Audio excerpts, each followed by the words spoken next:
台南市的环保局今年扩大参台南各区11间农会超市来设无包装的专区，鼓励民众家己炸环保袋仔来买物件，减少塑胶袋的使用。 五彩缤纷的果子甲菜色摆伫咧架仔顶面，包装提调固在人气景，这毋是菜市的单位，是台南市农会超市。为着要减少塑胶包装的垃圾量，台南市环保局去年参白场合作，推动果子菜色无包装的政策。今年佮扩大参台南11间农会超市合作，设无包装的专区，初十开始试办，这些民众是认同这项新政策。因为我每次买回去也要一个一个拆包装，其实也是都直接丢掉而已。政策来，咱就是适应的。 所以加减袂当接受啦，啊，就是爱个一段时间就对安尼。一定的啊，你会想出门袂记带塑胶袋或者带你的环保袋，你个歹摕啊。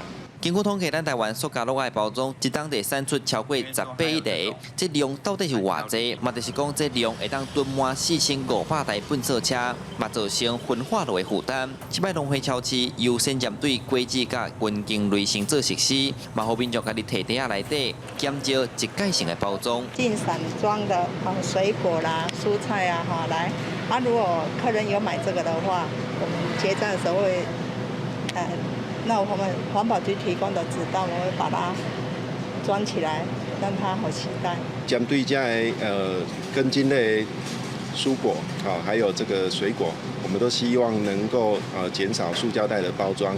那因为它不是叶菜类的，其实裸卖的话也不会影响到它的新鲜度。有农会反映，对咧杀这项行动，确实有寡难度，特别是果子抢在民众的惯习变过来变过去，顺看看咧，有的买无细腻低俗果子，客商影响未上。因就希望大家用行动来支持环保，嘛爱有公德心。记者苏台南采访报道。